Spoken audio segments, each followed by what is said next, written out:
Hi, it's Kassy. Today we're going to play with Inkjet shrink film. Did you even know this existed? I'm so excited to share this with you. This is the clear version and it is printable through your Inkjet, so you can print any images or artwork or photographs or whatever you have and make it into cool shrink charms or whatever. Okay, so this is the packaging. I'm going to set that aside and we're going to start. So I printed a sheet and I shrunk it so that I could start by showing you the how much it shrinks, because that is the question I get the most often. And you know, the package says excuse me, that it shrinks to 20% of the original size, but like, what does that really mean? You know, so I'm a visual person, so I like to really see it. So when I'm creating my document to print, I know how big I need it to be, so that it's the right size in the end for what I'm going to use it for, if that makes sense. So so that's what I've done here. So excuse me, you can see that this hand, so awesome, okay, started out this size. Okay, so I printed it and I cut each piece out and shrunk them down, and then I printed it again so that you could see this is the exact same hand, exact same size that it started, and here's the end. So that is how much, so that is 20% of that. Okay, so just to sort of give you a visual what it's going to look like. Now this eyeball, right, so here's this little eye here, and it's next to the original, so this shrinks down to this. Same thing with this gypsy fortune teller card. So this is the original, and this is the size after it shrunk. Okay, I don't have that one, that was an extra. And then this is moon, and here it is original, and there it is shrunk down. So I just think it's important to share this with you so that you can sort of have an idea in your head when you're starting on something, how it's going to be when it shrinks. The other thing is I'm going to make some jewelry here. This is like, I wanted like kind of a Halloween vibe, but really more just like mystical kind of vibe. Okay, so I've got a moon, I've got a palmistry hand, a gypsy fortune teller card. I thought that was fun. Some eyes, I'm going to do some layering, and then I have this fun Halloween sort of black and white piece there. One thing I do also want to point out here is I love the shrink film. I love printing my own art or different art on things to create whatever I'm creating. It just makes it a lot more personal and interesting to me. And so I love this, but also I just want to show you, like here it says how to read the lines of the hand, compliments of Knapp's root beer. So this is like an old, you know, these are all images I found from in the public domain. So I just printed them so I could use them. So you could find things like this online as well. But I just want to show you, if I get close here, you can still read that on this little hand now. You can still see the letters A, B, C, D. It's so great, and like it's just so detailed, and the detail's not lost when it's shrunk. And I wanted to make sure to point that out because it really does make a difference, and it's just so amazing. I mean, look, you can still see the little lines of detail and shading in the eye. It's so cool. The other thing I really like about this is, you know, like this is fully printed, so you know, I mean, you can't really see through it because it's fully printed, but you can kind of see, if I put my finger here, you can kind of see my finger like shadow behind it, right? So it's kind of translucent, which means you could add color back here and influence what it looks like on top. You can color over the top of this. You could use colored pencils or markers or whatever. This one, you notice this moon is a bit more yellow than this. It's not just because of the shrinking. I actually used some Lindy's Magicals in yellow just to color it, just to see how it would look. And I kind of like it. So you can use watercolor on this. It's got a rough texture, so it definitely would take, you know, different mediums. You could stamp on it, you could paint on it with acrylic paint, whatever, like literally anything. Okay, you could put some glue down, put some glitter on it. The lips look kind of shiny there. I just wanted to play. I had some of this Nuvo Dream Drops and I thought, let's just see what that looks like. And so I put a tiny little bit on the lips and painted it on just to sort of play around. So anyway, those are just some ideas. I just wanted to show you this.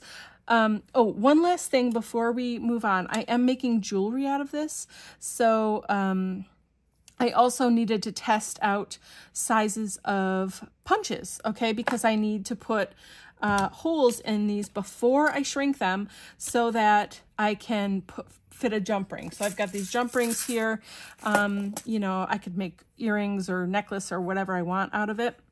So anyway, I punched 2 holes. So the first one, I'm going to show you the difference here, okay? So I'm just going to do it in this corner because it's easy to see here. So I'm punching this first one. This is, it doesn't say on here, but my guess is maybe 1/8 of an inch.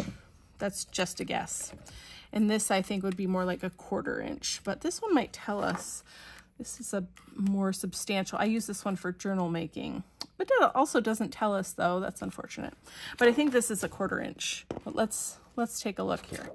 So I'm just gonna put them next to each other. Okay, so this is how the holes started. Can you see that? So those are the 2 sizes, and this is, let's go this way. This is what they shrink down to.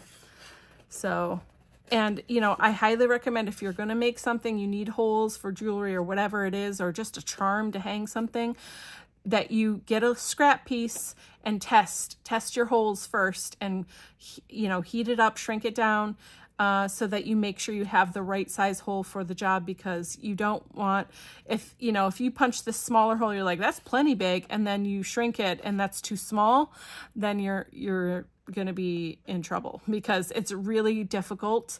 In fact, it's not recommended. See how that snapped? It's not recommended to cut or punch out of this once it's shrunk. There's a much higher chance of either it not working or it like splitting and not doing what you want it to do.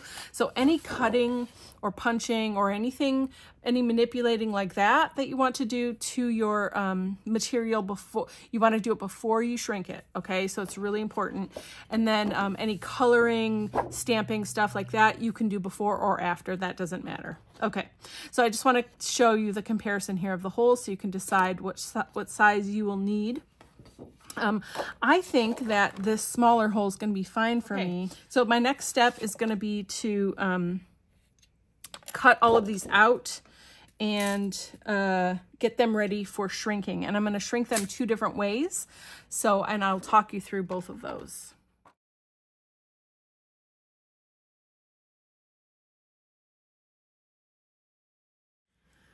Okay, so any punching or cutting, remember, you need to do before you shrink it. Okay, I also want to make these into earrings.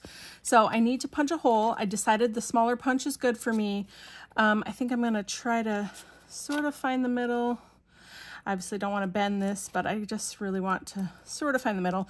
And then I need this hole to be kind of near the edge so that my jump ring can fit into it. Okay, so it's pretty close to the top there. So hopefully that works. Same thing for this one. I'm just gonna kind of bend it a little bit so I can find where that middle is and punch a hole near the top.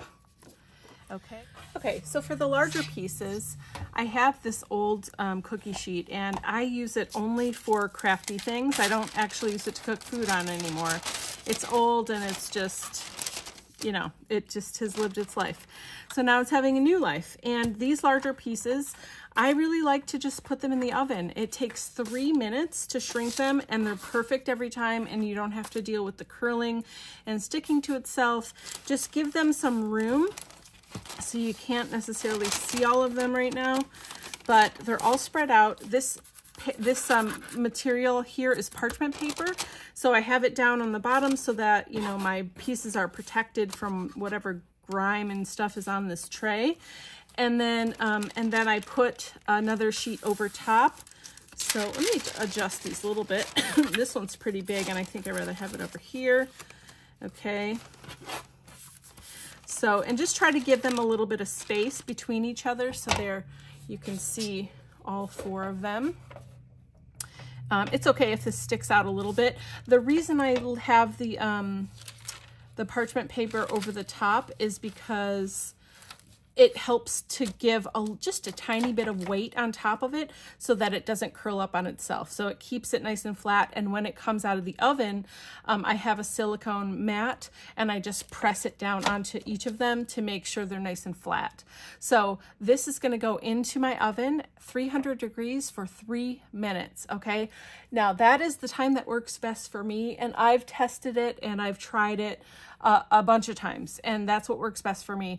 So, but what I recommend for you is to take one of your scrap pieces and put it in the oven and time it and do all that and do a test first before you actually do yours, because all ovens are different. They, you know, they're just different temperatures and they run different. So definitely do a test first before you do your final stuff. But this is sort of how I do it. This is the sandwich I do. And for larger pieces, it works great and it works every single time. So that's what I'm going to go throw these in the oven and I'll be right back. Okay, so now that everything is shrunk, I have added the hooks and the jump rings to them to make them into earrings. So they're super cute. But I am going to embellish a couple of them. This one I added a little bead to the top. I thought that dark bluey purpley color looked cute with the moon, but the rest of them I just did regular.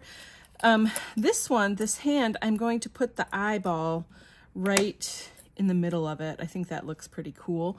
So I've got some, just some all-purpose glue, and I'm just going to put it on the back of the eye. Just any kind of strong glue will work for this, should work. Not too much so it doesn't seep out. So I'm going to stick that on there and just let it sit and dry. And that's all I'm going to do to that one, but that one's going to have to dry for a little while. So we'll put them over there. Those two are kind of done. These two I'm going to do something to. This one I'll do first. So it's this cute little Halloween with the girl and the pumpkin. I just think this is lovely.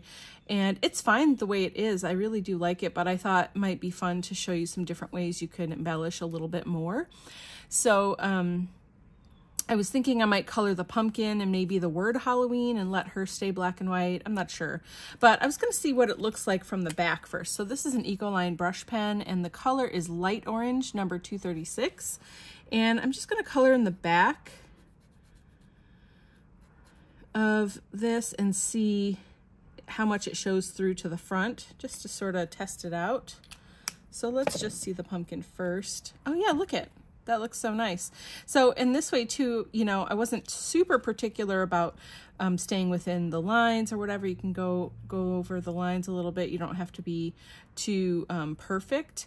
But yeah, I think that looks really cute and it just adds a little bit extra to her. And then I think I'll do the same thing with the Halloween. Let's do it from the back. I really kind of like it from the back, so it's it looks a little bit better that way. So I'm just going to go over where the words are. And that's a nice way to accentuate a small part of this, but also allowing for it to be black and white as well, because I do like that feature of it. I thought about doing purple, but I feel like that would be too dark. So yeah, look at how nice that looks. I love that. She's so cute.